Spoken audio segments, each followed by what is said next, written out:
Now, as far as the caves themselves are concerned, there is evidence of human activity in the very deepest parts. The walls have been incised. Here and there is evidence of chiselling, and we have every hope that they extend, just as Salt wrote in his memoirs, for many hundreds of yards or metres. And recent evidence that we are now studying from satellite radar imagery would tend to suggest that the caves appear within this imagery that shows the plan of the plateau, and that the underlying geology seems to suggest, and can actually be seen on at least one image, to go all the way to the second pyramid, not the Great Pyramid, but the middle of the three main pyramids, the second pyramid that was probably constructed initially as a tomb for the pharaoh Khafre, and that the chambers reached by Salt and Caviglia are, I believe, beneath the second pyramid. And this is actually really intriguing, certainly from the point of view of the Hall of Records of Edgar Cayce, because the early Arab writers wrote that this was the tomb of Hermes. Now, he was the great wisdom bringer of ancient Egypt, as seen in Greco-Roman times. And it is said that his cave tomb exists beneath the plateau, somewhere in the vicinity of the second pyramid. Well, in 1977, a expedition from the Stanford Research Institute in cooperation with the Ain Shams University of Cairo did ground penetration radar research in the vicinity of the second pyramid and detected the existence of deep chambers within this vicinity. And I believe it is possible that this is where Salt and Caviglia actually reached by going beneath the plateau from what we now refer to as the Tomb of the Birds, through which entrance to the caves is accessed. And it may well be that they came within reach of the cave tomb of Hermes. Now, what is said to be here? Well, the original so-called emerald tablet, which contains virtually the secrets of creation, and maybe even some ancient knowledge which pertains to a very early period of history or prehistory in Egypt. And some even suggest that there aren't just one, but there are a large number of these emerald tablets, which brings us very near to the idea of the Hall of Records of Edgar Cayce, that they contain some kinds of tablets from some kind of high culture that existed in Egypt, perhaps even before the Pyramid Age. You also write about a connection between the Cygnus alignment and the underworld cave system that you've found. Can you tell us about that? Well, my interest in the cave underworld really got going in 2005 when an engineer friend of mine by the name of Rodney Hale decided that he would have a look at the key stars of Cygnus in relationship to the positioning of the three major pyramids on the plateau at Giza. Now, previous to this time, a similar type of alignment had been looked at by Robert Bouval in association with the stars of Orion. And Rodney Hale had never been happy with this alignment because, in all honesty, they don't fit quite accurately. So he studied the three main wing stars of Cygnus, wing from the fact that that Cygnus is a celestial bird universally around the world. It's also known as the Northern Cross. And what he discovered is that the three key stars of Cygnus fit almost perfectly with the ground positions of the three pyramids. However, if this was the case, it left one particular bright star in Cygnus unmarked on the ground, and this was the star Deneb. So I looked at this and wondered what might be in the vicinity. And although there was a so-called mastaba tomb that marked the spot, one that unfortunately nothing is really recorded about whatever might have been in there initially, somebody actually said to me, well, is it not possible that this could mark something underground, perhaps even the entrance to the Hall of Records? And at that time I thought this was an interesting idea, but I wasn't prepared to accept that because I was still at the time looking for possible entrances to the cave underworld around the Sphinx area, which is where most of the focus has been to do with finding the Hall of Records. And when I started investigating this tomb west of the Great Pyramid, in which the bird mummies or fragments of bird mummies had been found, suggesting some kind of local bird cult, and the main bird associated with the plateau to do with caves was Sokar, the guardian of the underworld in various ancient Egyptian funerary texts. I wondered whether it was a cult of Sokar and that people were leaving these mummies in honour of the god Sokar, suggesting perhaps that the tomb was seen as some kind of entrance into the underworld. This was also in my brain. So that was obviously the reason why I actually went there in January 2007. But of course it wasn't until March 2008, in fact, sorry, May 2008, that the memoirs of Henry Salt were actually published, that we began to realise that this was indeed perhaps a reality, that this was the entrance to Giza's fabled cave underworld. So of course when we went back there and found it to be the case, we realised that this was indeed part of a much greater network, which, as I said, is natural. And I think what's important here is to emphasise the fact that although there have been lots of rumours and stories regarding a cave underworld at Giza, this is the first evidence, the first hard evidence of a natural cave system existing. You know, we've produced literally hundreds of photographs which are now being revealed publicly, both within the books and within the lectures that I'm giving. And there can be no doubt now that this cave underworld has existed not just since the time of the pyramid builders, but perhaps for tens, if not hundreds of thousands of years. It was originally carved out by the actions of water and may well produce evidence of early human activity on the plateau that goes back long before the age of the pharaohs. Your book, Beneath the Pyramids, tells all about your discovery. Is there anything else you'd like to mention about your book? The book is ultimately a 30-year journey of discovery, really, because I was first introduced to the idea of the Hall of Records back in 1979. And it intrigued me at this time, and I first read about Edgar Cayce's readings to do with the same. Although it was really in 1985 that my own personal quest began as far as looking towards Egypt for real answers, through basically a dream experienced by a friend of mine who one night, totally out of the blue, found himself in Egypt by the Sphinx and disappearing beneath the bedrock into some kind of chamber, which he was able to describe afterwards.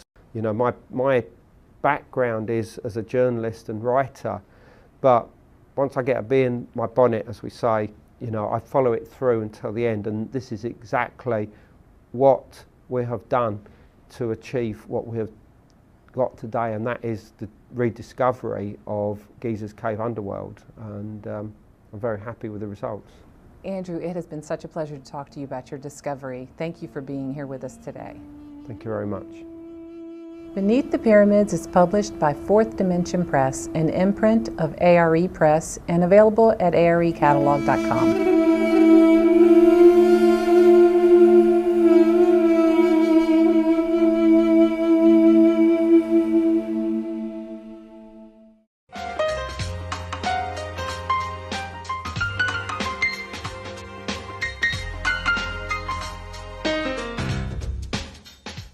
Andy Garcia is here, born in Havana, Cuba. He fled with his family to Miami at the age of 5. In his early 20s, he moved to L.A., and after a brief stint as a stand-up comedian, he made his film debut in the 1983 film Blue Skies Again. Since then, he starred in such films as The Untouchables, Internal Affairs, and When a Man Loves a Woman. From his latest project, Just the Ticket, he not only stars, but also serves as the film's producer. Here is the trailer. Why are you doing that? Because I like it. I'm leaving, Gary. I got into Cordon Bleu. I go to Paris in 3 weeks. The film is called Just the Ticket. Andy Garcia is here. I should say you were not a stand-up comedian. You did improvisational theater. Yes, exactly. In the end, you became an actor because what? You know, it's sort of like I always relate it to like a virus. It sort of picks you. You don't pick it. It sort of invests in your body with a certain feeling, and unless you cater to it, you sort of start going a little bit crazy. The creative animal is it's a very weird thing, you know. I don't think you're in control of it, really. You do it out of necessity. You're producing this film? Yes. How many have you done that? I produced a documentary that I directed before that, so this is my first feature, and some albums and stuff, but this is the first feature. Where does that come from, this entrepreneurial thing? Well, it's sort of like out of necessity also. We've been, myself and Richard Wenk, who wrote and directed the picture, we've been with this thing for 8 to 10 years now, trying to get it made. So, you know, sometimes if you have a story that you really want to see get made and people are saying, no, we understand why you want to do it, but it's not for us, then you have to ask yourself, you know, how badly do you want to make the movie? And if you do, you have to sort of take the responsibility to try to find the money somewhere. And we did it independently and found the money in Europe, and then sold the picture afterwards. What did it cost you to make it? $7.8 million. And we shot the movie in 33 days in 52 locations here in New York City. Yeah. Andy McDowell. Yeah. He's a partner in the film. Oh, she's a partner? Yeah. Oh, I see. So yeah. That'll help, too, won't it? Yeah. Sure. No, everybody's got to be on the same page, or else you can't. It's very hard to make a movie. I mean, we throw millions of dollars around, but, you know, for those who don't know about the cost of filmmaking, as you know, it's expensive. So that's very moderate compared to the average Hollywood film nowadays, which is probably in the $35, $40 million. Yeah. What is it about this story that you wanted to tell it so bad that you're willing to? Well, you know, it has this Runyon-esque quality to it that I was very attracted to the character, and also the milieu in which he existed, which is sort of the street life of New York. I always wanted to make a movie that I could interact, bring some of the improvisational training that I had, and interact and put actors on the street in New York amongst real people, and not try to manipulate the city. Just come in and, you know, hide cameras, tell people you're filming, but they can walk through the scene, but not manipulate and say you can't, and bring your own extras. So when Richard told me about this story, I immediately said, this is the kind of guy I want be perfect for this sort of attack. And Richard had the same sensibility, and we went out and did some test footage to try our theories out, and with that footage we eventually got the movie made. Take a look at this clip. This is where Gary helps Linda prepare a large meal for a wealthy benefactor. Roll tape. Asparagus. Asparagus. Hey, what time? Nicky, lay down. Okay, stay calm. We can do this. I got the water.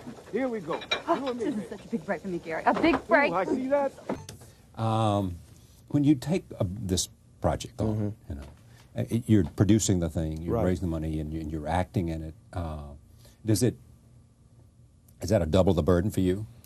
Yeah, in terms of time consumption. I mean, I'm still producing this movie. We shot that movie 2 summers ago, and I'm still writing checks. And right. It's like running a little business, because you don't have the studio to fall back on to take care of all the sort of the behind the scenes, the legal aspects of making a movie, the bank loans, all that stuff. So it's like running a business, basically. If some studio had said to you, look, we'll take it over, you know, thank you very much, we'll employ you as an actor, but we'll make the story, you would have said, fine, that's okay. Yeah, we tried, and we got turned down many times. Yeah. So and then we sold it to one in the studio that had turned us down several times. What changed? They saw what you They saw the movie, you know. And they said, we'll distribute it after they saw the movie? Yeah, because I think they were a little worried about that the movie was going to be dark because of the subject matter, scalpers, you know. Yeah. But the movie is very funny and very charming, so we said, you have to sometimes show it. And that happens, by the way, a lot. It's not, you know, it's not uncommon that movies get made and then get picked up by people who passed on it before. How do you keep the grittiness of New York in it? Well, like I said, we didn't manipulate the city. We shot inside. We have scenes where we have thousands of extras, and they're the real people there. They're just walking through the scene. I mean, we posted signs and saying we're shooting a movie. If you don't want to be in the movie, you permit the sidewalk and all that. But here in New York, people have got places to go and people to see, so they just walk through your scene, and we just kept shooting. Yeah, you don't have to do anything. That's it. Just keep shooting. Yeah, and most of the time people come to New York, they take over a street, they block the street off, they bring their own cars, their own people. Right. So we shot 52. For someone who understands that, 52 locations in 33 days. That's almost a move, a whole company move. Every day. So it's fast. We shot fast. Is it something you'd want to do again? Yeah, if I had to. It's much, like you said, it's much easier if you go to a studio and say, I have this idea, I want to make this movie, be cool, Right. And they go, when can you start? You Right. go, oh, that's it, I can produce.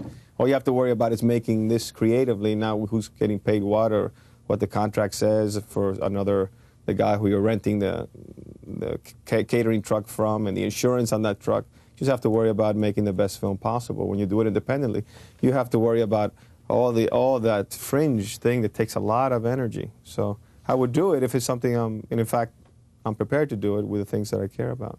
What's next for you? I just finished a piece that Ron Bass wrote. I don't know if you know Ron's work. He did When a Man Loves a Woman and Joy Luck Club. And it's a piece for ABC called Swing Vote, and it deals with the fictitious reversal of Roe v. Wade.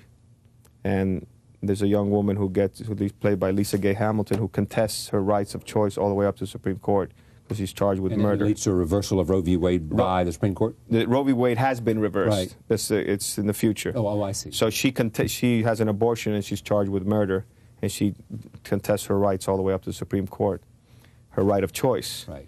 And my character is a newly appointed Supreme Court justice, young litigator who was representing the pro-life side. So he's sort of they think he's going to vote, pro-life. And he becomes a swing vote in the decision, and it's about that controversy. It's a very strong piece. Harry Belafonte's in it, and James Whitmore, and Bob Balaban, Kate Nelligan, Robert Prosky. A lot of good talent. Yeah, strong cast, very strong. Directed by? Directed by David Anspaugh, who did Hoosiers and Rudy. Do you want to go back to Cuba? Yes, very much so. Why? Well, they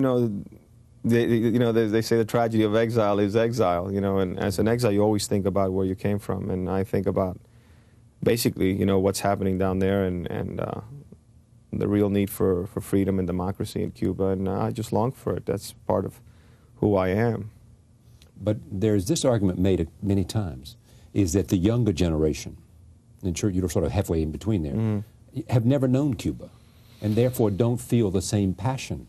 Their parents came over. Your parents, your father was what, a lawyer? You would think so. My father was a lawyer and also a farmer. Yeah. And it says that some of the new generation has none of the passion that certainly many in the Cuban community in Miami have. Yeah. Which is considered more conservative, I think, than many Cuban communities. Yes. Maybe proximity, maybe whatever. Yes. And is prepared to go tomorrow. Yeah. But the younger generation is not necessarily. You're saying that's just myth. It's not necessarily true. I find that to be an interesting thing, that the generation even younger than myself have a tremendous identity and desire to see a future in Cuba and be part of it. A democratic Cuba, and I find them to be extremely connected to it, and which is I think it's great, because it shows that there is in the future there'll be a tremendous amount of people helping each other, which the country's going to need, after Castro leaves. I mean, it needs it now, obviously, but when you're rebuilding a country from a government that's been there, totalitarian government for 35 years, almost 40 years now, it's a big transition. I just returned from Hungary, which had been under communist domination, obviously, up until the end, the wall came down and all that. Right. And you'd had the incredible story of the revolution that came in '56, and Soviets putting it down. And the point that was made in Budapest to me by some people was that that under the communists there was a stifling of cultural life. It was just like a wet blanket on cultural life. in Hungary. What's happened to the cultural community in Cuba? And what's happened to the artistic expression? We know what's happened to the baseball players. Yeah. Well, Cuba, you know, the music is very much alive in Cuba, you know, and dance and so forth. What happens what happened in the Cuban system, you know, once Fidel came to power is the aspect of the propaganda elements that came, you know, into those early years of filmmaking or dance. So there was an agenda with even the arts, and not only literature, but the arts. Serve the state. Yes. So, you know, it existed, but always with that agenda. So, you know, the freedom of what to interpret, of what to say, is always tainted by. There's always the argument of saying, well, look how many people learn how to read. And I said, yes, but what was the prime motivation to teach people how to read? And that was indoctrination into the new system, not necessarily because they weren't allowed to read Elmer Leonard, you know, or Martin Amis, or Cabrera Infante, or Vargas Llosa. They were allowed to read what they wanted them to read. But when I left Cuba, Probably could read Fuentes. Right, exactly. So there's always that limit. There's a price you pay for that literacy per se, and I think literacy is great. And there's nothing wrong with that. But there are prices that everyone paid and continue to pay in Cuba, as we know. Can you imagine going back and getting involved in politics? Oh, you know, politics has been such a destructive thing in my life. I just have such a sour taste for it. Destructive meaning it forced you to leave the country you love. Exactly. You know, it's only been, and it's been an antagonistic force to the Cuban people for the past, almost since the liberation of the island. We've never really got off to a good start. I mean, what Martí and Maceo and fought for, you know, it was just never really came to fruition. We had a constitution in the 1940s that was never respected by Batista. And the reason why the revolution existed, and why people wanted Batista was to restore the Constitution and to have elections. And that promise was quickly turned around by Castro and his government. So the revolution, in a sense, is not over yet, you know. It hasn't been delivered. Is there anything about how you've chosen, I'm going from that to another idea I just thought about. I would imagine that when you became a star, they looked at you and said, handsome leading man, let's develop him, let's have him do these kind of movies. Mm-hmm. My impression is you were a little bit resistant to that. Yes, very much so. What was wrong with that? Well, I think actors constantly are trying to not get pigeonholed in any particular area. It's something that I think, fight innately, or at least I did. And I don't mind that. I think I always try to look at the material per se. If it's a great script that happened to call for that kind of character, I'm game. It may have been after Internal Affair. I don't know when it was. Yeah. People used to say, "Wow, you know, here comes." Yeah, it's a tricky thing handling an onslaught of fame. It's not the easiest thing for a young man to all of a sudden be on everyone's plate.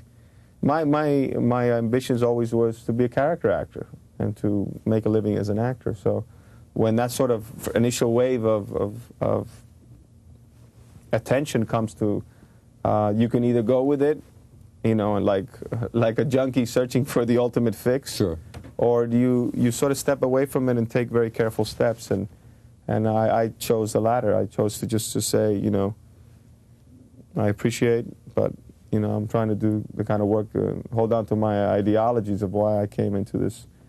I chose this sort of art form. Which I do have an idealistic point of view on films. I do believe it's an art form. Do you think you chose well?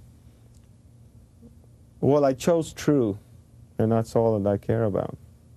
I have really no regrets, so that's a good thing. Here's this interesting story. You told me this story. Elmore Leonard here. Yes. Get Shorty. Mm-hmm. You'd heard that Elmore Leonard wanted you, or somebody wanted you for the role that Travolta got. Well, Elmer said, and I had heard that, and he confirmed that he had thought of me as he was writing the part, and I was very flattered, you know. And it's a part you would have accepted in a nanosecond. Sure. In a New York minute. Of course. Who wouldn't, you know. I mean, John has an extraordinary part. Yeah. He's a marvelous actor. But I'm a fan. You never knew this. No, I never knew this. Man, I'd be real unhappy about that. Yeah, but you know, Charles, I'd be unhappy if if I got a call that one of my kids was ill. I'd be even more unhappy about Yeah, that. I mean, those kind of things you sort of kind of deflect. That's part of the nature of the business and of life, and you have to take all that stuff. It's there'll be other opportunities for Elmer, I hope, you know, and myself to work together. Yeah. All right. Much success with Just the Ticket. Thank you very much. Thank you. Great to see you. Appreciate your time. This is a guy who you were telling me about Pebble Beach. You won 2 years ago. Yes. And you got a 12 handicap. Yeah, no, I have a 12. Yeah. And how were you doing when the rain came? Oh, we were Not so good. Not so good. We needed a clear day of sun to make up some ground. we didn't get it. The movie's called Just the Ticket.